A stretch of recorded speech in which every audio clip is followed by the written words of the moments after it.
आप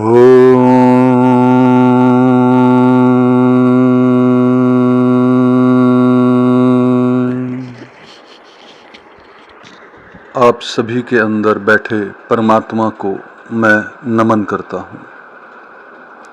आइए शुरू करते हैं शिव पुराण की रुद्र संहिता के इस भाग में ऋषि मुनि हमें क्या समझाना चाहते हैं। सती का प्रश्न तथा उसके उत्तर में भगवान शिव का द्वारा ज्ञान एवं नवधा भक्ति के स्वरूप का विवेचन।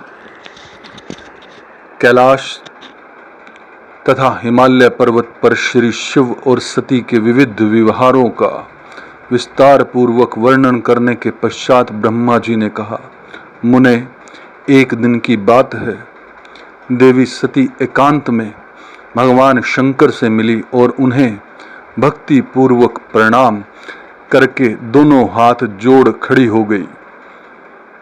प्रभु शंकर को पूर्ण प्रसन्न जान नमस्कार करके विनित भाव से खड़ी हुई दक्ष कुमारी सती भक्ति भाव से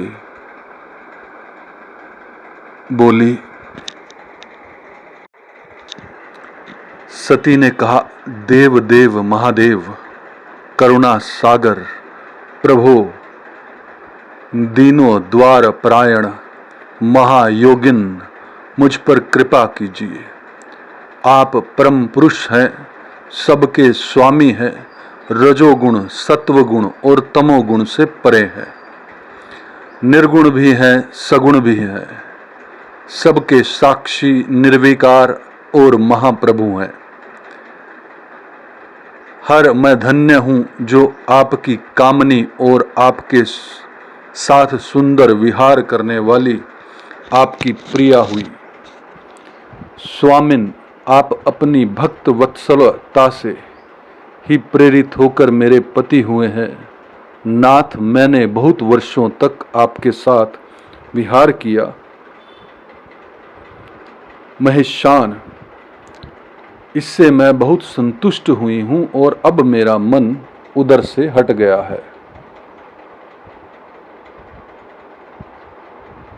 देवेश्वर हर, अब तो मैं उस परम तत्व का ज्ञान प्राप्त करना चाहती हूँ जो निरतिशय सुख प्रदान करने वाला है, जिसके द्वारा जीव संसार दुख से अनायास ही उद्धार पा सकता है।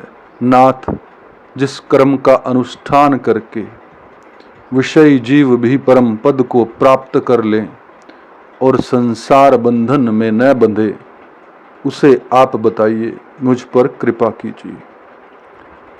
यहाँ पर एक बात बहुत अच्छी समझने जैसी मन में आई। ये एक पति पत्नी के जीवन की कहानी है। यहाँ पर देवी सती जब अपना कामनी रूप का जीवन जी लेती हैं, काफी समय हो जाता है, तब उनको ये आभास भी है कि अब परम तत्व की प्राप्ति के लिए कार्य किया जाए। इससे ये बात समझ आती है कि हमें अपने जीवन के अंदर जब शादी हो जाती है, पति पत्नी बन जाते हैं और जब उनकी सेक्सुअल लाइफ कहें एक समय तक ही चलनी चाहिए और उसके बाद उन दोनों को अपने आंतरिक खोज में अपने जीवन को लगा देना चाहिए। आइए आगे सुनते हैं।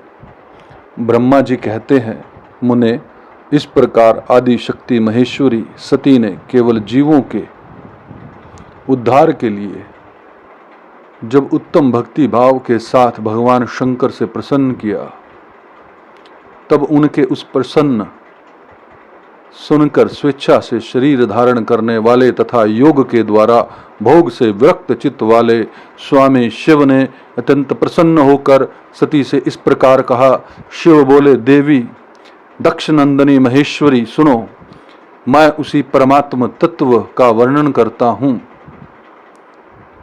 जिससे वासना बद्ध जीव तत्काल मुक्त हो सकता है। परमेश्वरी, तुम विज्ञान को परम तत्व जानो। विज्ञान वह है जिसके उदय होने पर मैं ब्रह्मा हूं ऐसा दृढ़ निश्चय हो जाता है। ब्रह्मा के सिवा दूसरी किसी वस्तु का स्मरण नहीं रहता तथा उस विज्ञानी पुरुष की बुद्धि सर्वथा शुद्ध हो जाती है। प्रिय, वह विज्ञान दुर्लभ है। इस त्रिलोकी में उसका ज्ञाता कोई विरला ही होता है। वह जो और जैसा भी है सदा मेरा स्वरूप ही है। साक्षात परात्पर ब्रह्मा है। उस विज्ञान की माता है मेरी भक्ति, जो भोग और मोक्ष रूप फल प्रदान करने वाली है। वह मेरी कृपा से सुलभ होती है।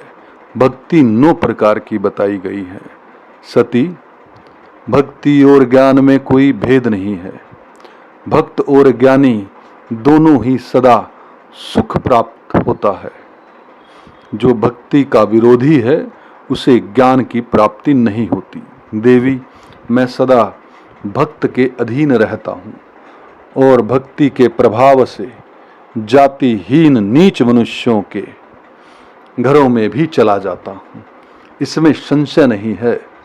सती, वह भक्ति 2 प्रकार की है, सगुणा और निर्गुणा।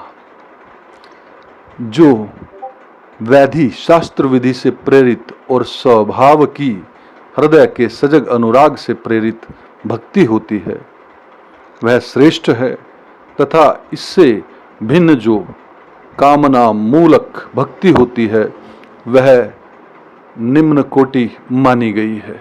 पूर्वोक्त सगुणा और निर्गुणा ये दोनों प्रकार की भक्तियां नैशिकी और अनैशिकी के भेद से 2 भेद वाली हो जाती हैं। नैशिकी भक्ति 6 प्रकार की जाननी चाहिए और अनैशिकी 1 ही प्रकार की कही गई है। विद्वान पुरुष विहिता और अविहिता आदि भेदों से उसे अनेक प्रकार की मानते हैं। इस द्विविध भक्तियों के बहुत से भेद प्रभेद होने के कारण इनके तत्व का अन्यत्र वर्णन किया गया है। प्रिय, मुनियों ने सगुणा और निर्गुणा दोनों भक्तियों के 9 अंग बताए हैं। दक्ष नंदनी, मैं उन 9 अंगों का वर्णन करता हूं, तुम प्रेम से सुनो। देवी, श्रवण, कीर्तन, स्मरण, सेवन, दास्य, अर्चन, सदा मेरा वंदन, संख्य और आत्मसमर्पण है। ये विद्वानों ने भक्ति के 9 अंग माने हैं। शिवे, भक्ति के उपांग भी बहुत से बताए गए हैं। देवी, अब तुम मन लगाकर मेरी भक्ति के पूर्वोक्त 9 अंगों के पृथक पृथक लक्षण सुनो। वे लक्षण भोग तथा मोक्ष प्रदान करने वाले हैं। जो स्थिर आसन से बैठकर तन मन आदि से मेरी कथा कीर्तन आदि का नित्य सम्मान करता है, प्रसन्नता पूर्वक अपने श्रवण पुटों से उसके अमृतोत्तम रस का पान करता है, उसके इस साधन को श्रवण कहते हैं। जो हृदय काश के द्वारा मेरे दिव्य जन्म कर्मों का चिंतन करता हुआ प्रेम से वाणी द्वारा उनका उच्च स्वर से उच्चारण करता है, उसके इस भजन साधन को कीर्तन कहते हैं। देवी, मुझ नित्य महेश्वर को सदा और सर्वत्र व्यापक जानकर जो संसार में निरंतर निर्भय रहता है उसी को स्मरण कहा गया है। अरुणोदय से लेकर हर समय सेव्य की अनुकूलता का ध्यान रखते हुए हृदय और इंद्रियों से जो निरंतर सेवा की जाती है वही सेवन नामक भक्ति है। अपने को प्रभु का किंकिर समझकर हृदय मृत के भोग से स्वामी का सदा प्रिय संपादन करना दास्य कहा गया है। अपने धन वैभव के अनुसार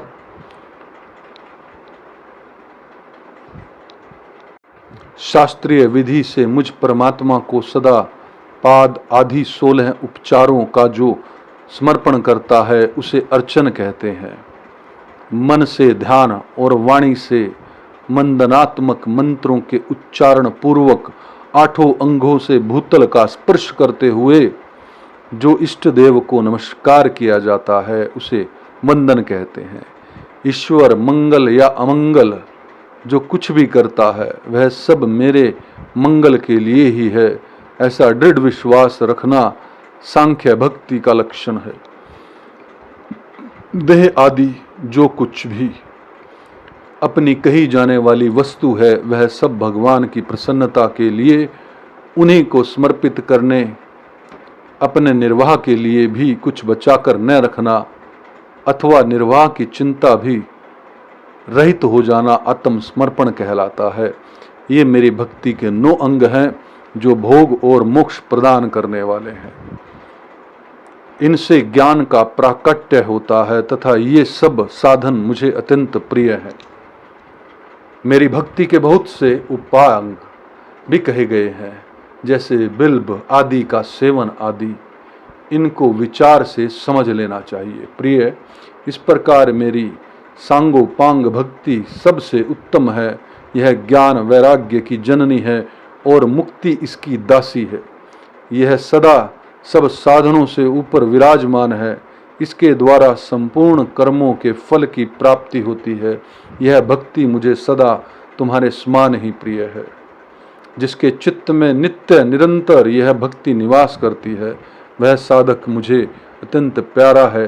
देवेश्वरी, तीनों लोकों और चारों युगों में भक्ति के समान दूसरा कोई सुखदायक मार्ग नहीं है। कलयुग में तो यह विशेष सुखद एवं सुविधाजनक है।